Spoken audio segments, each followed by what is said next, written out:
It's knockout week on MasterChef, the professionals. Last time, 2 more chefs were sent home. Now the strongest 10 are being split into 2 groups to compete outside the MasterChef kitchen for the first time. Running around like a headless chicken. Yes, yes, yes. Pray for Molly. Before returning to fight for a place in the semi-finals. I've gone through different challenges, different tasks. I've got this far. I just want to win now. It's go time. The other chefs that I'm up against, they're unbelievable. I'm going to give it everything that I've got today on this. Today is a really big day. I really want to get to the semi-finals. It's all I'm thinking about. It's got to happen, basically. The competition's getting to the cutting edge now. This is no time to play it safe. 2 massive challenges between these 5 and a place in the semi-final.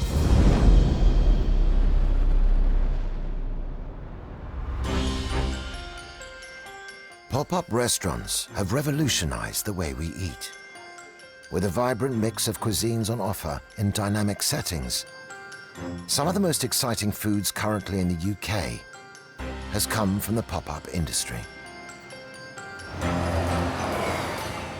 Tonight, James, Tommy, Charlie, Molly, and Lauren will be opening the MasterChef Professionals pop-up at Market Halls, a popular dining venue in the heart of London. Pop-up restaurants are a very different atmosphere to what our chefs have been used to. We need to see a different side to our chefs today. They've got to embrace this environment. I'm properly excited about this.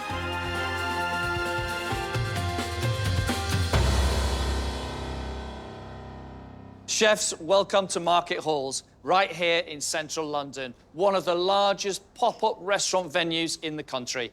Competitions amongst chefs for residency in a place like this is fierce. This is a chance for you to make your mark. You are going to be presenting your food to 25 movers and shakers, not just in the pop-up scene, but in the food industry as a whole. We are going to give them the opportunity to vote on their favourite dish. The chef who gets the most votes will go straight through to the semi-finals. 3 hours, chefs, to deliver something quite spectacular. Off you go.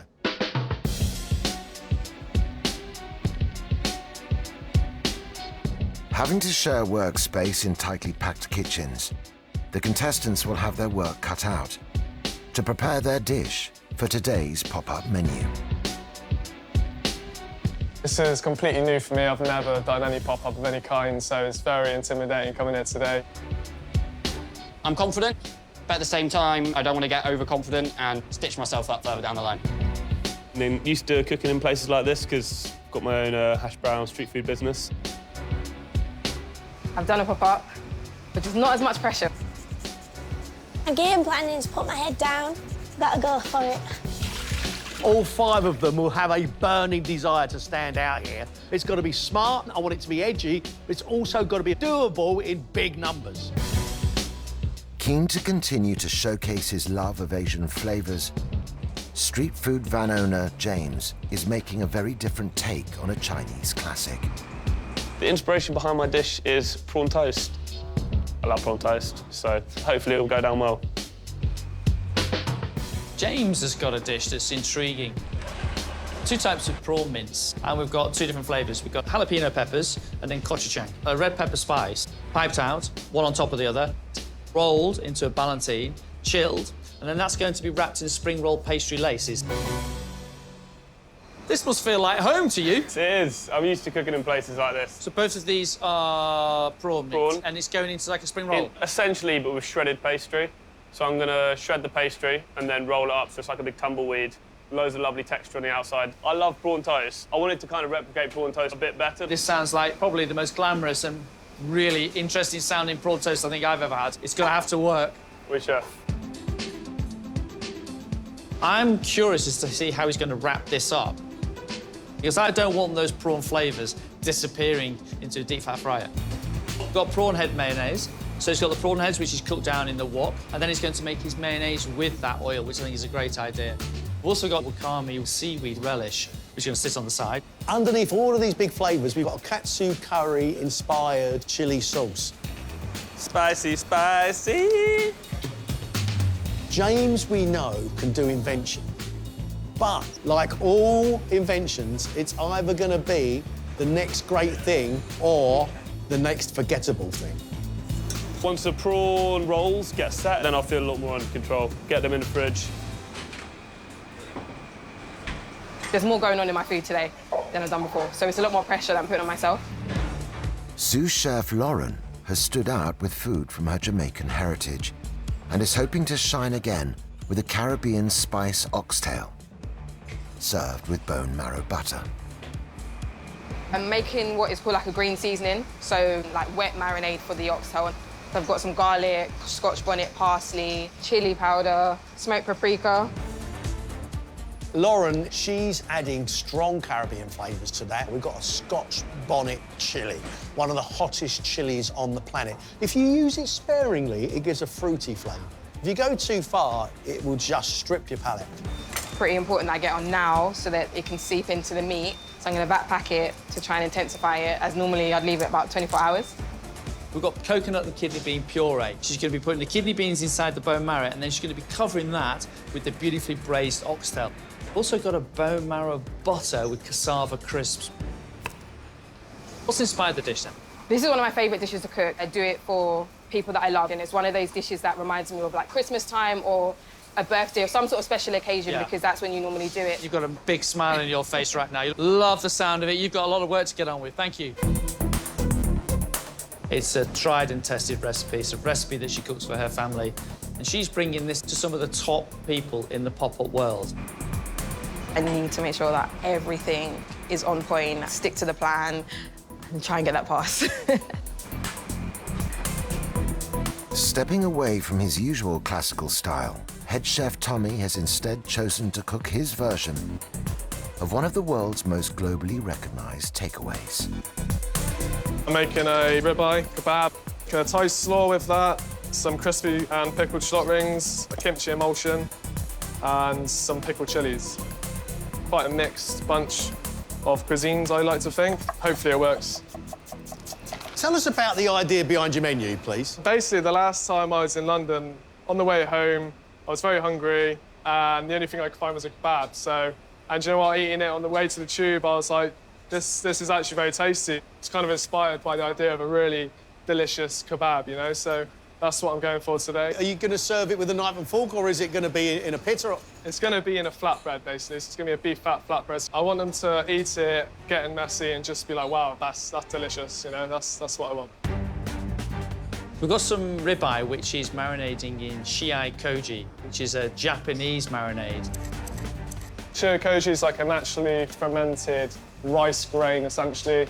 Very umami. The thing is, you've got such a delicious piece of beef. What you put on it has got to enhance it, not destroy it.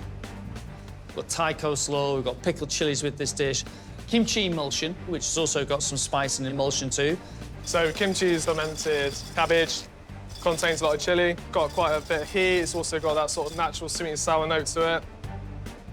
You're going to have hot, you're going to have sweet, you're going to have sour. You could have a lot of ingredients all working against each other. I hope this dish is tried and tested. Hopefully some of the guests today are hungover. That'll probably work in my favour. 22-year-old Charlie is a head chef at a fish restaurant in Cornwall, but for today's menu has decided to create a plant-based bao bun. So I'm making my bao mix here. This is the key part of the dish, getting this proved. That's why it's my first job. That he plans to fill with a tropical Asian fruit, oyster mushrooms, and a cola barbecue sauce.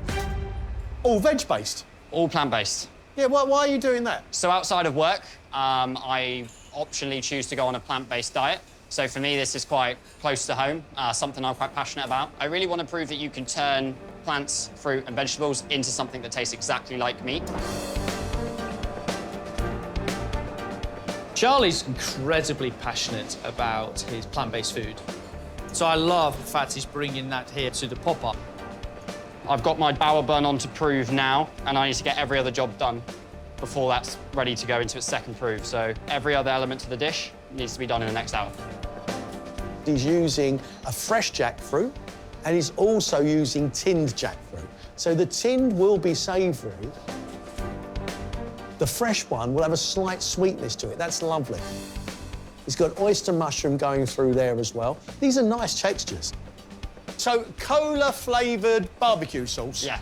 Go on, tell me about that. So the main base mix of that, I've got it here, is the cola, and then it's got a little bit of sugar in there, red wine vinegar, garlic, tomato paste, and I'm going to reduce that down over the jackfruit and the mushrooms. I need to just be careful. This is quite a ripe jackfruit, and obviously just like any fruit, the riper it is, the sweeter it is. And obviously I've got a cola barbecue sauce going on, so the whole thing could get a little too sweet. So I think I'm just going to make an adjustment there with how much sugar I add into my barbecue sauce. Having stood out so far with her classic dishes, private chef Molly has come up with a dessert combining two recipes from opposite sides of the world. Right, what are you cooking? I'm doing a take on a opera cake.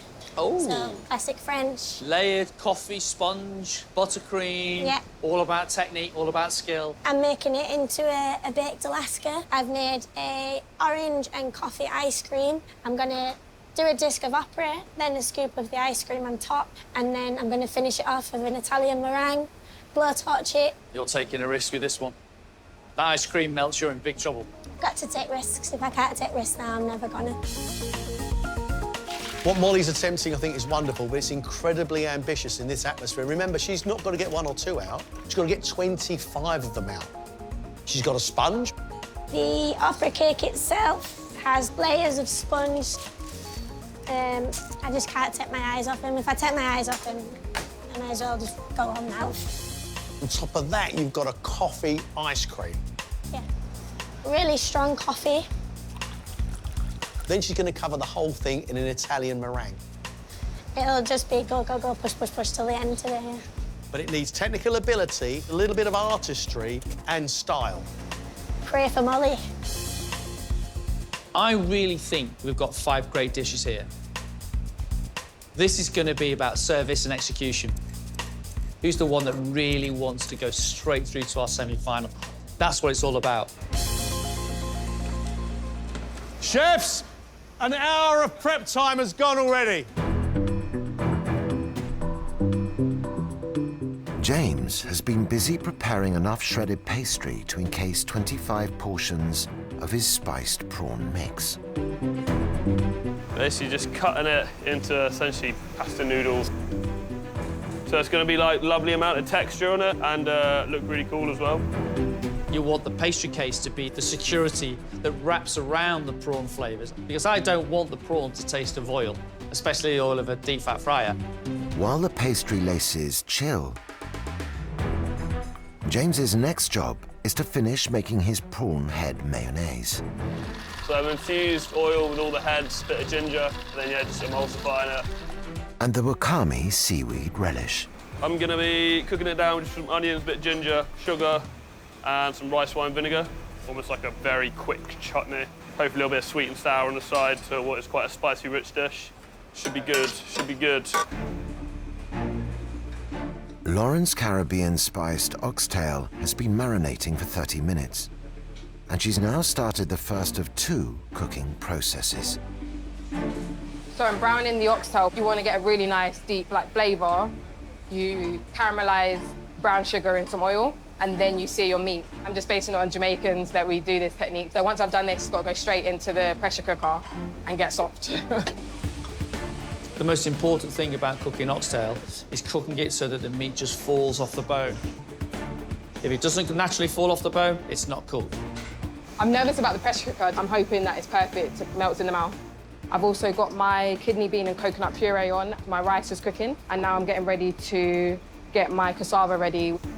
Cassava is a very, very starchy white vegetable. She's going to slice it down thinly and make chips out of it. I need to also scrape the marrow from my bones to use for a butter. for a flavour with those cassava chips, she's got bone marrow, and then she's going to whisk that into butter.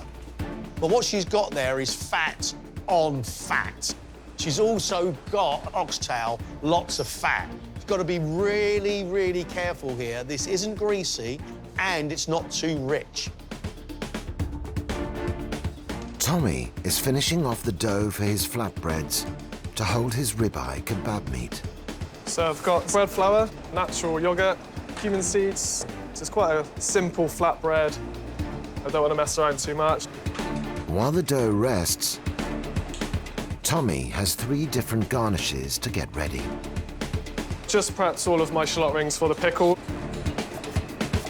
Just prepping the red cabbage for my coleslaw now, so a lot of veg chopping. Gonna have a variety of different vegetables come together. Got a lot to do still, so definitely up against it.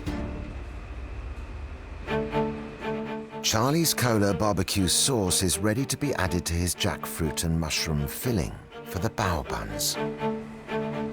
And literally just got to bring that down now for the next sort of hour, and I'll really go into the jackfruit and the mushrooms and give that meaty flavour. A lot of slaw to make, so I've got my celeriac in there, apple, and I've got my plant-based mayonnaise here that I've just made from the aquafibre of the chickpeas. Charlie's looking very organised. He has not stopped. I think Charlie's just turned up the heat on this kitchen another notch. On dessert, Molly's making good progress on her opera-baked Alaska. Got my sponge done. I've got 4 ice cream machines on the go. I've made a coffee syrup with coffee liqueur just to soak the sponge in. I think the risk for Molly is timing. This is a warm, cold dessert. You've got frozen ice cream on a sponge. Then you've got your chocolate and your buttercream surrounded with an Italian meringue. Every single layer has to be perfect. Just got to keep my head down for the last 50 minutes now and crack on. With less than an hour until service, the 25 guests have started to arrive. They are some of the UK's top chefs and pop-up entrepreneurs. My parents are Jamaican and Turkish. It's very unusual. I call it jerkish. And I do international food, but with Caribbean inspiration. I understand what it takes to make a good pop-up. It's not easy. You've got a lot of things to fight against. Usually you're in a small space. You haven't got the right equipment. You just have to get on with it. So it's a lot about perseverance and creativity. Specialise in outdoor cooking, particularly American barbecue. The type of food that you've got to pour your heart and soul into to make it taste fantastic. And I know all of these contestants today are going to be pouring their heart and soul into these dishes, and I can't wait to taste them. Just opened my pop-up. My focus is Asian street food, a lot of steamed stuff. I've got baos, I've got dumplings. Going from restaurant kitchen to pop-up's completely different. You've got to adapt to where you're going. Sometimes you're there for a day, a weekend, and it's really intense. So I started as a chef when I was 14 and set up my own business 5 years ago. And we cook burgers with truffle. The chefs have got to give it their all, and they've got one dish to really make it sing. So I think flavour and appearance is something really important for this dish. I'm the founder of Tatale, a contemporary Pan-African concept. Something that's really, really important in a pop-up setting is the ability to be able to be really quick, fast, and get your dishes out there. The pressure is going to be on, it's going to be unrelenting. With 30 minutes prep time still remaining, all 5 chefs need to work fast in order to be ready for service. 25 guests on your own is a massive amount of work. Anyone who's ever done Christmas dinner for more than 6 can appreciate just the amount of work that's going on in here. Doesn't that look yummy? 30 of them. We'll make sure I get it nicely set back in the fridge, ready for frying later. As long as they don't explode when frying, we're winning. So, fingers crossed. With her oxtail in the pressure cooker, Lauren is pushing hard to finish the final element in the prep time. A Caribbean squash called chocho. It's going to be pickled. The oxtail is going to be quite soft, nice melt in the mouth. So I wanted something a bit more sharp to break through it, as well as keeping the theme of using Caribbean ingredients. Just a few little components, and I'll leave my meat till last, because that needs to be soft. With service fast approaching, Tommy still needs to roll out and cut 25 flatbreads. Making the dough is one thing, rolling them all perfectly round without a cutter is really tricky. It's a lot of maintenance behind it, a lot of rolling, and once they are cooked, I'm then going to brush them in the beef dripping. That's a lot of flatbread to do. It really is, especially if you're going to add all that beef flavour to it as well. This is a really tricky task he's set himself here. Charlie is also battling to finish the dough for his bao buns. Got a few things to do. 30 bao buns to roll, so just trying to get them all done in time, leave them with enough time to prove again. You want nice, fluffy bao bun. Fluffy enough to put your head on like a pillar. And then while they're proving, I just got to round off all the other items to the dish. Head down and cracking on. Molly's coffee ice cream is churned and opera cake soaked in coffee liqueur. But she still needs to make the all-important Italian meringue to cover the dessert. So my meringue's the last job on my prep list. You've got to get the Italian meringue absolutely spot on. If the meringue is wrong in any way, the temperature of the cooked sugar, this meringue could break down quite easily when she begins torching it. Plenty of time for it to cool down naturally. Make sure it's as firm as possible. Yeah, that's the plan anyway. James, Lauren, you're going to be serving your dishes first, OK? Right. Lauren and James now have just 10 minutes to finish cooking and serve their dishes. I'm going to have to fry off prawn balls, garnish them with furikake, which is sesame, a little bit nori, some red pepper flake. James has got a very large prawn ball wrapped in that beautiful pastry. Deep fried, he's got to make sure that they're cooked just right. If those prawn balls are not cooked, he's in big trouble. For Lauren, everything now rests on her oxtail being cooked to perfection. Yes, yes, yes. Lauren is absolutely delighted her oxtail is just melting, falling off the bone. I think my main worry was the meat, because something that usually takes me 4 hours. So happy. Really hot, burning my fingers, but it'll be worth it in the end. Right, chefs, you've got 4 minutes before your first plates leave the kitchen. Are you two working together? Yeah, chef. How long you got on that, Lauren? Give me 1 minute. 1 minute? Yeah, wait. Ready. James is making not prawn toast. So it's jalapeno and gochujang prawn wrapped in crispy pastry. Hold him well. Should be super tasty, I'm excited. You want them to be a bit like, you know... The toast element is that crispy pastry. Yeah, and I'm really looking forward to that. Your bandaged prawn ball, are they all right? My mummy prawn ball, yeah. Yeah, they are. They're like the mummy, yeah. They're good, yeah. They're good. Prawn head and ginger mayo. I want that really punchy shellfish flavour. Katsu chili sauce, I want that punch, but I want to be reminded that it's katsu. Oh. Oh. Not too excited. We need to keep rolling. Right. Just had a little accident, Lauren. Give me 30 seconds, yeah? Yeah, no problem.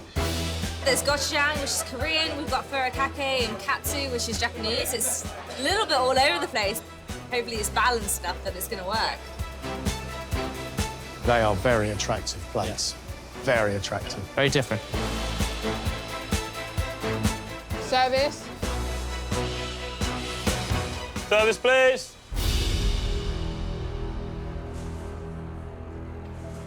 Yeah, I'm very happy. I would order that.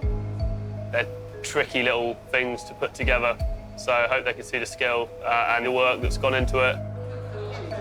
James' not prawn toast was delicious, really unique. Hadn't had anything like that before. Phyllo pastry that wrapped the prawn was really crispy, really strong prawn flavour. Yeah, it's delicious. I'm liking a lot. The pastry was very crispy. The brown head and ginger mayo were amazing. The katsu, which was a katsu and chili, I liked spice, so for me it was good. Predominantly, I could taste the prawn head, which is a nice flavour. The wakame relish on the side lifted the whole dish completely. I got crisp, I got texture, I got prawn flavour. I genuinely love that dish. The prawn ball That's delicious, really good flavour. And I love the pastry on the outside. I love the mayonnaise on top, love the presentation. Really liking this a lot. We always knew James had technical ability and we always knew he had creativity, but this time he has really brought some fantastic flavours together. First table's up. Now we've got another table of 4, guys, all right? Yes, chef. Let's go, Lauren. How long, Lauren? Minute and a half. Wait. I love the sound of this dish. Braised oxtail should be unctuous and soft. Are you happy with the way the oxtail's cooked? Very happy. Oh, that's nice, Lauren. This is a Jamaican-inspired dish here. The kidney bean puree. I can't wait to try that out. Sounds very street food style as well, so I'll be excited to see what it's like on the plate. And that's the rice going on the base there, yeah? Yeah. Bone goes on top, and that's it? And that's it. And then we've got the crisp on the sides. Right, guys, nearly there. Final push. Bone marrow cassava crisp. I want to taste bone marrow because if you're going to say that that's what it is. Lauren, do you reckon you got the winning dish there? I think it's only best you think that way.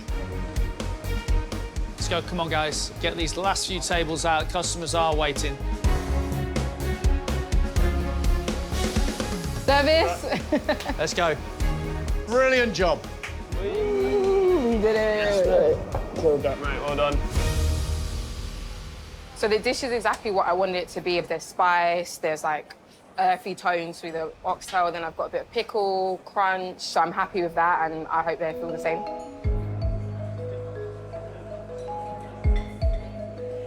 The oxtail was cooked really well. It's really soft and like falling off the bone as it should be. I think the chef did a really good job to include some spicy taste in the oxtail. So plus they have this pickled chorcho on top, which is a really good idea. These are literally the best cassava chips I've ever tasted. The kidney bean puree, I love that. I just wanted more of it. Overall, I thought it was a good dish. Quite like the coconut flavour of the rice as well. The oxtail is soft and it's unctuous and it's cooked really well in that pressure cooker. She's used the Scotch bonnet quite well and it's bringing a little bit of heat to it, but not too much. These little cassava chips on the side, great idea. And I love the fact that she's brushed them with a little bit of beef fat as well. Fantastic. Mmm. Next up are Charlie and Tommy. But with their service about to start, I'm running around like I had this chicken. Tommy is nowhere near ready. Tommy, you're looking a little bit frantic. Just the flatbreads took a lot longer than what I anticipated. I'm going to do 6 more. Are all your sides done? I need to finish my coleslaw, fry my shallot rings, obviously cook my beef. So there's a bit to do. Whoa! Yeah, I've got a lot to do. I'm definitely behind. Charlie, what have you got left to do? I've got my buns onto steam, I've got my shallots crisping up, pickle cabbage is done, and Slayer axolotls in the fridge, so I'm looking good. You are ready to go? Oui. You can't cook a few flatbreads while you're at it, can you? How many you got left to do, Tommy? Is that your last few? Yeah, just cooking these last guys off now, up against it, to the wire.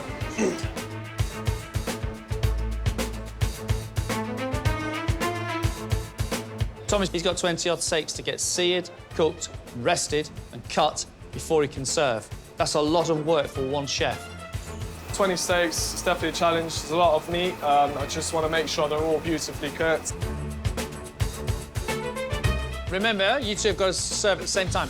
Make sure every dish gets the same attention. Remember, these guys are voting on which of you goes straight through to the semi-final. How long do you want to go, Tom? I'm going to be sort of 3 minutes. Tommy's kebab, that just sounds amazing. I love kebabs myself. This beef flatbread, obviously it's going to be homemade. I'm just hoping it's just soft, it's just delicious with that ribeye as well. Yeah, I'm happy with them. They're tasty. I think they'll be okay. I'm happy. I like the ribeye to be cooked medium at most, medium rare ideally. Tommy, happy with the beef? I'm happy with the cooking of it. Rare? It's medium rare. Tom, how long until you're off on the first bite? I'm going to be, I'll be 2 minutes, chef. Yeah, 2 minutes good for me, chef. Thai-inspired coleslaw, that quite intrigues me. Crispy and pickled shallot rings. I want a nice crisp, obviously, that's where your texture's coming from. And a nice pickle to cut through the fattiness of the ribeye. Some chilies. Tommy, what you got left to do? So I'm just going to add my the mayonnaise, Right, you need to hurry up because he's finished. Wait. Anything else? Coriander, and then that's it. Right, if you're ready, call service. Service, please. Wait. Very tough. Did a lot there. There's a lot of stuff to get on the plate. Things could have been better, but overall, I'm quite happy. The rib eye itself tastes really on point. It's very tender, it's not overly cooked, and I can taste the Thai-inspired coleslaw. I think the shea koji marinade, I think that's pretty inspired, actually. I mean, I've not seen that before, and I think that works really great with ribeye. So I think the shallot rings work really well because that give a crispy element to the dish. Pickled chilies, again, that's a nice touch. All in all, it's well balanced, it's good. The beef is cooked well, textures of the different vegetables and the pickles come through great, but unfortunately the overall flavour is burnt. And it's from the flatbread. Balance of flavours was quite good. Just needs to be something different holding it together. There's great charring on the meat, and there's good cumin through the bread as well. I'm getting the crunch of the shallots. I like the pickled chilies, I love the coleslaw. I actually like this, I really do. Right, we're going to pick it up now. 2 tables of pork at the same time, OK? Wait. All right, let's go, come on. How long, please, Tommy? 2 minutes. Yeah. Charlie's mushroom and jackfruit bao sounds amazing. Jackfruit, how's it taste? Good. I've got the young tin jackfruit, I've got the fresh whole jackfruit, and then I've also got the oyster mushroom in there all together, so I like the texture contrast between all three. Do you think he's made his own bao bun? Because that's quite difficult en masse. This is MasterChef, the professionals. Charlie has made their own bun, for sure. How fluffy are they? Fluffy as a pillow? They're fluffy as a pillow. It's a mustard slaw, so we're going to have a vinegar taste in there. We've got pickled red cabbage. I hope the paprika crispy onions give it some texture as well, because that's all very soft. Come on, last push. I love a cola barbecue sauce, but it is very sweet. I think if Charlie pulls this off, I think it's going to be a good one. If Charlie doesn't pull this off, it could be a disaster. We're rooting for you, Charlie. Come on, you got this. Come on, boys, let's go. Come on, come on, come on. Customers are waiting. Service, please. Fairly happy. I think it's singing street food. Pop up. Pickled red cabbage adds the sharpness that it really needs, and then the crispy onions just to kind of give it that texture as well. So I really like the barbecue sauce. So it's nice and sweet with the cola. The mushroom and jackfruit had quite a good beefy texture for a vegan dish. Thought that the celeriac slaw was delicious, and the bao itself was clearly made from scratch. It was very fluffy and really good effort overall. The jackfruit is great, sweet, sour. Love the little cabbage on the top. The bao bun is actually fabulous, beautiful and soft. That's sensational. That cola barbecue sauce, smoky but properly sweet. This is good. Last to serve is Molly, but she's run into a problem with her Italian meringue. It's dropped because it's been sat, the air's dropped out of it, and it wouldn't work if I were to pipe it on now, so... Molly's meringue has not worked. She's not going to use it. She's throwing it away and she's starting again. Just have to pray to the meringue gods. Molly is making opera cake baked Alaska, topped with coffee ice cream and Italian meringue. It sounds like a technical dessert. You've got different temperatures going on. There's a danger that it might kind of fall apart. Come on, come on, come on, come on. You're the last course. The ice cream has got to sit and not melt before it hits the table. You don't do things by halves, kid, do you, eh? That meringue needs to be standing very perk above everything, and it's not, that might be disappointing. Second attempt at meringue made. It all comes down to whether it holds its shape once piped. Nice, well done. God, you done half made some work for yourself, you know that. Someone get Lauren, please. Lauren, would you mind? It's now a race to plate all of her desserts before the ice cream melts.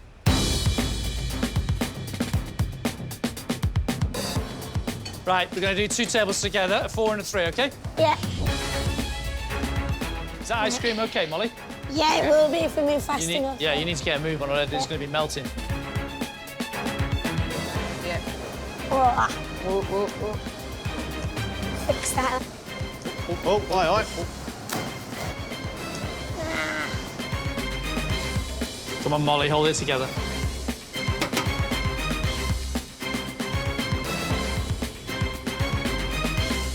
Service, please.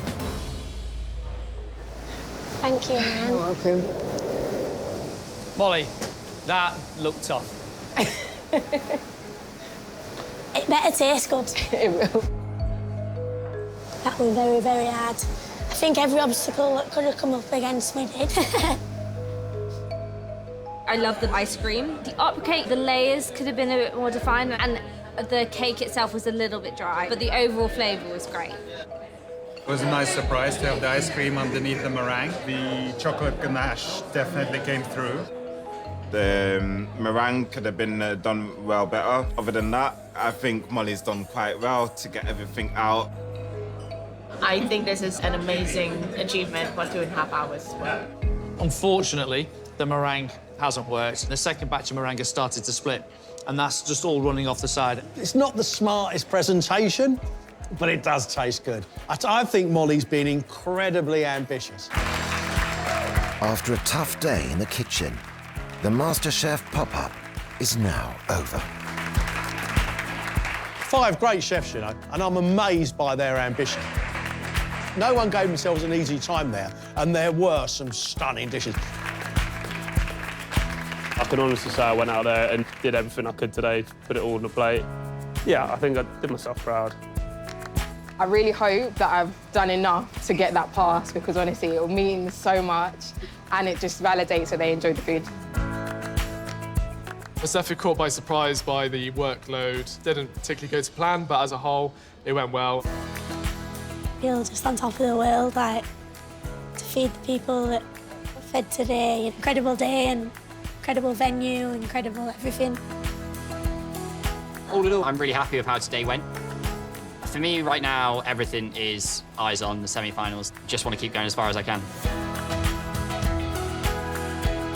It's all about the guests now. We've got to count up their votes, and let's see which chef is going to be sailing straight through to our semi-final.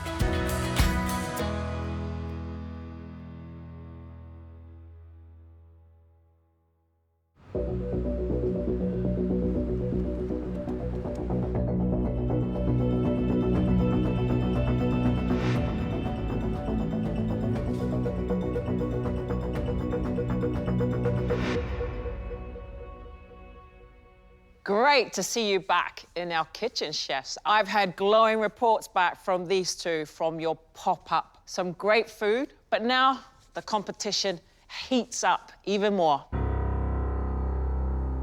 As you know, we asked our guests to vote for their favourite dish, and that chef will go straight through to our semi-finals.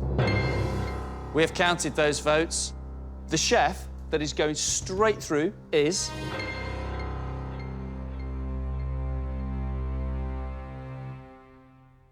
James. Congratulations. Our guests absolutely loved it. It was a great dish. Well done, you. Congratulations. Thank you. Off you go. We'll see you in the semi-finals. Very well done. Much. Good luck, guys. Well done, James. Great comeback. Great comeback. Well done.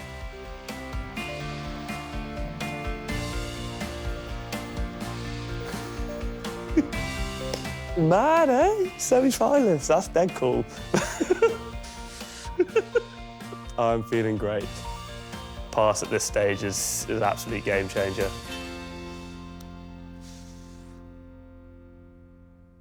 For you remaining 4, you've got a job to do. The odds have now shortened. We've set you a brief. We want you to give us your last dish on earth. If you could only have one more plate of food, what would it be? Who would you share it with? There are only 3 places left in the semi-final. One of you will be leaving the competition.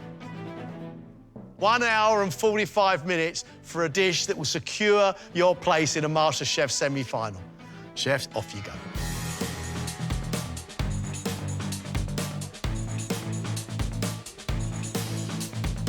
I think everyone wanted to have the pass, but I'm OK with not having it. It's OK, we've got to cook again. I knew it would come in, to be honest, but thankfully I've got a second chance today and hopefully I'll do well. Got lots to show today in this dish, for sure. I'm looking forward to cooking my dish. It's all based around Cornwall, so that for me is quite important. So your last dish ever, what's it going to be? Cornish turbot, and I'm going to steam it in Cornish sparkling wine and then finish it with Cornish clotted cream. That's then going to be served with fennel that I've pickled with a bit of honey, caviar on top, and then asparagus that I'm cooking in asparagus juice and seaweed. Naturally, being from Cornwall, this is my tribute dish to where I come from. Home is everything to me. Who are you sharing it with? I would share this dish with my dad. My dad's a fussy eater. He doesn't like anything unless it's protein and potatoes. So with a few additional extras that I've added on here, this is a dish that he would actually enjoy. You know what's at stake, Charlie. How hungry are you? I'm really hungry. I think right now it's a matter of who wants it more, and I think I want it the most. Charlie's dish is all about ingredients from Cornwall. The turbot is being steamed. It's got aromatics, it's got fennel and lemon. As it's cooking, the fish should take on some of those wonderful aromatics. He's got to make sure he doesn't overcook it because the turbot will either dry out or just fall apart. Turbot is considered the king of the sea when it comes to fish, so I've got to do that justice. We've got cream in the sauce. It's just going to be beautiful and rich. Open the fridge and it fell out. Don't spill any more, you're going to run out of sauce. Yeah, He's got some potato, which is roasted in the oven in duck fat. He's also got asparagus spears. Love the sound of this dish. OK. It means a lot to me, this dish, and there's a lot riding on it in terms of, like, my family. Molly, tell us, what's your last dish on earth going to be? My final dish is a take on an Irish chowder. I'm going to serve it with Irish soda bread and a prawn head butter. So why would your last dish be Irish-inspired, then? We've got a massive Irish family. There's loads of us, and it means a lot to me. And I'm doing it for my Uncle Anthony, because that was his favourite dish that he used to have when we go over there.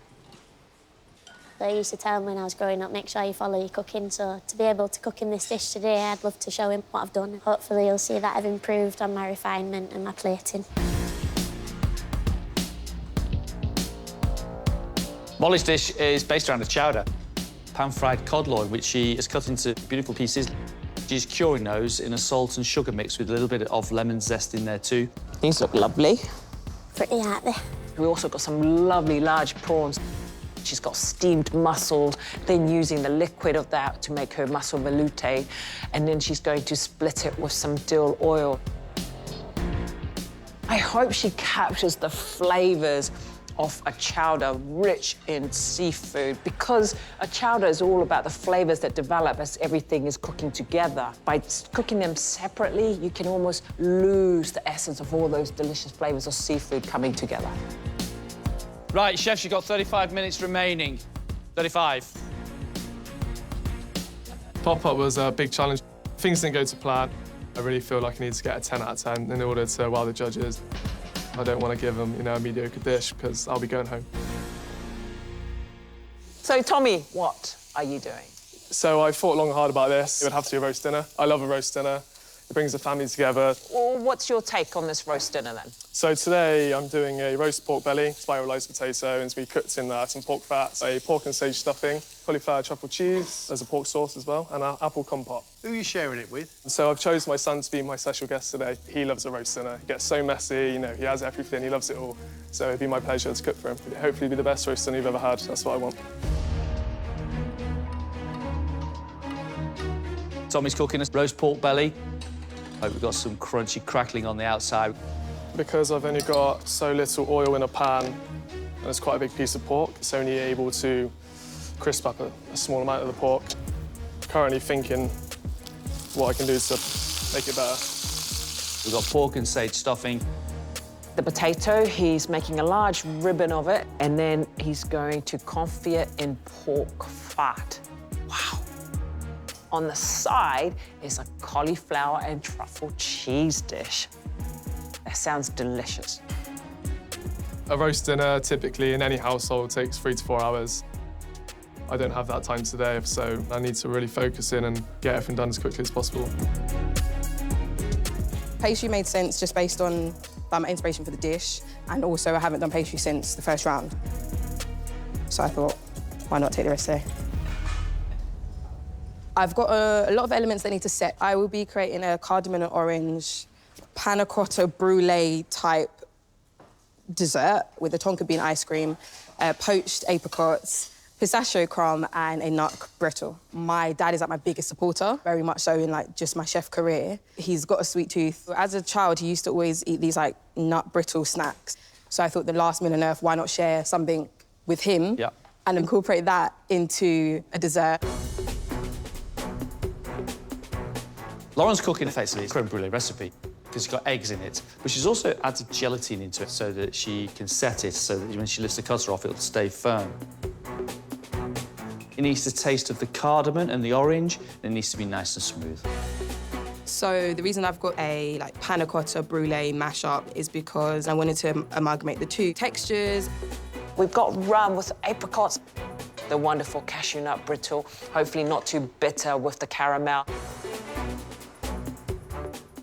That's the nut brittle, is it? Yes. Tonka bean ice cream, we want the vanilla note of that tonka bean singing through it.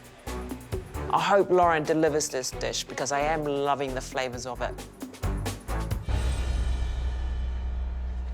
You've got 5 minutes left, chefs. I'm just getting all my final bits done now to make sure it's nice and pretty. Come on, Charlie. Let's get this in and on and out. Crackling, not crackle, does it? No, it's not worked today, which is a shame. Finishing in 30 seconds. Stop shaking. Is that the last thing, Molly? I've just got to get my sauce in the jug. Then do it, Molly, please. Guys, you're running out of time. Get these dishes finished now. That's it. Time is well and truly up. Stop. Thank you.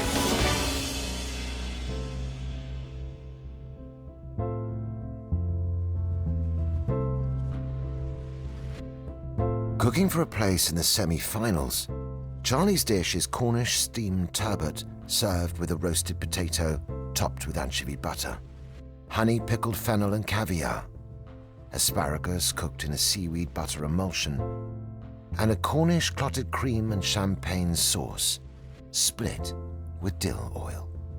Wow. Charlie, beautiful presentation.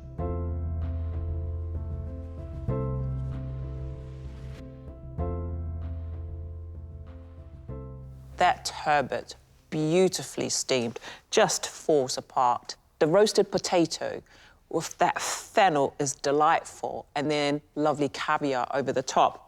The sauce, you've got so much of the sparkling wine in there. It's got the sharpness running through it, rich with the clotted cream. I think you've done Cornwall proud.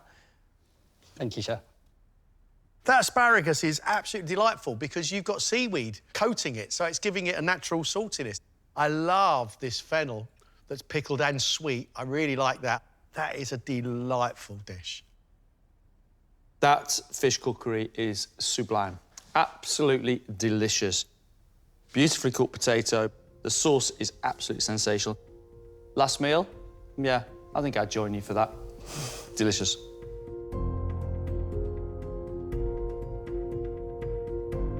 I put a lot of love into this dish, and it's just home for me.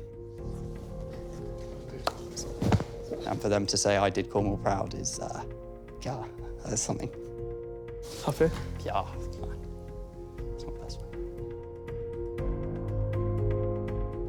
Molly has served her take on an Irish chowder, pan-fried cod, prawns, steamed mussels, potatoes and samphire in a mussel veloute split with dill oil, served with Irish soda bread and a prawn head butter.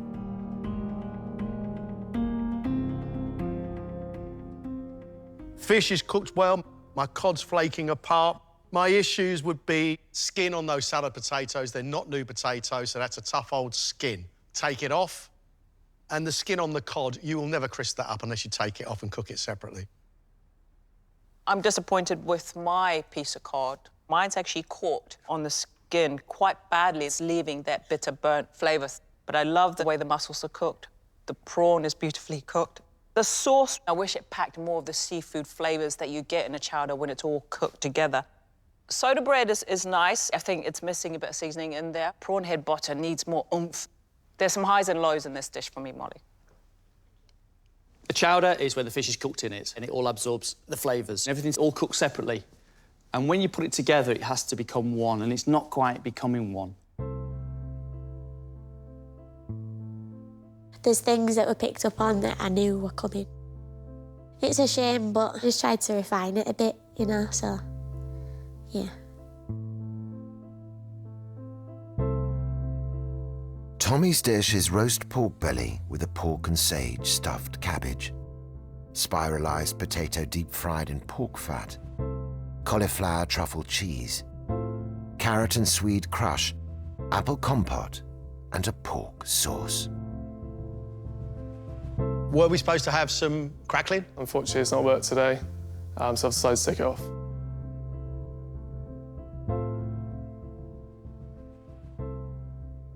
Pork, I don't mind it pink, but I think another 15, 20 minutes just to tenderise it a bit more. I love the take on apple sauce on there and how it's been diced so perfectly. There's still a bit of texture in it. To make the confit potato the way you did, it's beautiful, it's got the crunch, and honestly, I could do with a bowl of those on its own. That pork is a little too pink for me. But your cauliflower cheese is delightful, and the truffle on the top is heady. That is seriously creamy, rich, indulgent. The sauce, there is a slight sharpness and a meatiness to it that I'm really enjoying. Very good. Pork that looks like this will always divide the audience. Is it cooked? Yes, it is. It is cooked. Your swede and carrots, really delicious. Love the little pork stuffing ball with the sage running through that. If I was served this roast dinner anywhere in this country, I'd be very, very happy, because that is a roast dinner elevated. Well done. Thank you so much. There's a few errors on my dish today. The pork divided in the room. Marcus seemed to really enjoy it, which really picked me up. I needed to hear that.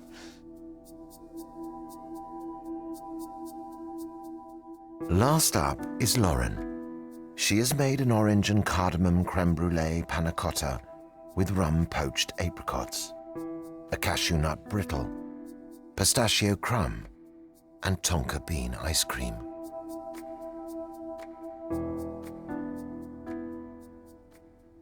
Love the creaminess of the creme brulee, delicious. Love the little caramelisation on the top of that. The tonka bean ice cream, it's rich, it's delicious, taste of tonka bean. But that brittle, it's so bitter because the sugar, it's black. I just really struggle to eat that. I'm intrigued by that creme brulee, panna cotta. It's like a set custard with an absolute ton of vanilla in it. Apricots I like because that rum in there has enhanced it, giving it some more sweetness. I love that ice cream. You have taken the brittle too far, but I'm very happy with this. Well done. Thank you. The creme brulee, the texture is smooth. I like that you managed to get the orange flavour through that as well. And I love that you managed to capture the flavours of the pistachio in that crumb. The brittle, it is overcooked, it's bitter. That aside, I've enjoyed everything else on this plate.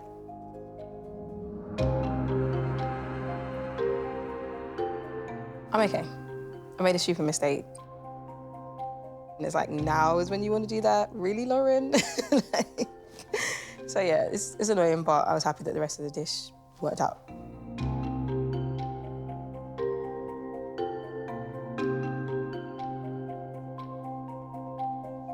That was a great cook-off today. Good food on a show. Question is, who joins James? Big call, chefs. Biggest call of the competition so far. Chef of the day? There definitely is one, and that is Charlie, with his flavours of Cornwall. Absolutely lovely. Beautifully executed cooking that tasted outstanding. Charlie's in the semi-final with James. I think this is now very, very difficult because you've got Molly, Lauren, and Tommy, and all three of them had issues. Small issues, but issues nonetheless. I really don't want to think that I'll go home today because I really am enjoying it. I want to go further in the competition. It is my first error, so I just hope that that's taken into account. To get through to the semis, it would mean everything. This is all I'm thinking about all day, every day. It does mean a lot to me. It'd be cool to get through, but I don't know. I think I've had one too many wobbles now, but we'll see.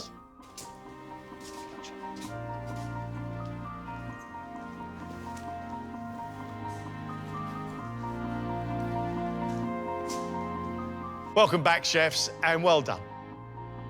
Just consider for a moment how far you've come from the first time we met you, what you've achieved. You should now be considering this competition with a great deal of pride. Only 3 of you can go forward and join James in the semi-final. The chef leaving us is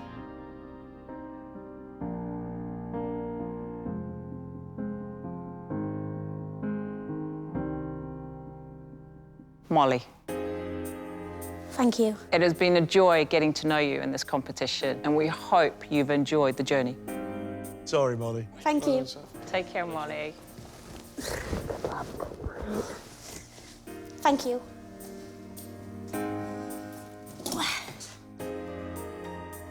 I'm gutted not to get through. I'm happy because I got further than I was expecting. Put my heart on the plate every time. Built my confidence more than I could ever expect. Just incredible, and I'll never ever forget it. Semi-finalist. Thanks so much, guys. Thank you. Oh, James didn't get one of these. To make it in the semi-finals, I'm buzzing. The stress is really full on. It's a big challenge, but I'm just excited to smash my next dish. It's definitely getting more difficult.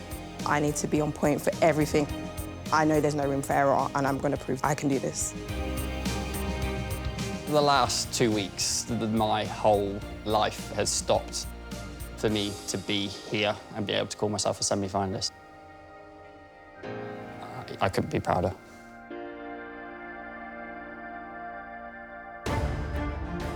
Next time, Knockout Week continues, and the second group of 5 chefs will compete outside the MasterChef kitchen for the first time. Peter, I'm washing my hair. I haven't got any. Before returning to fight for their place in the semi-finals. I'd say that's probably your best dish so far in this competition.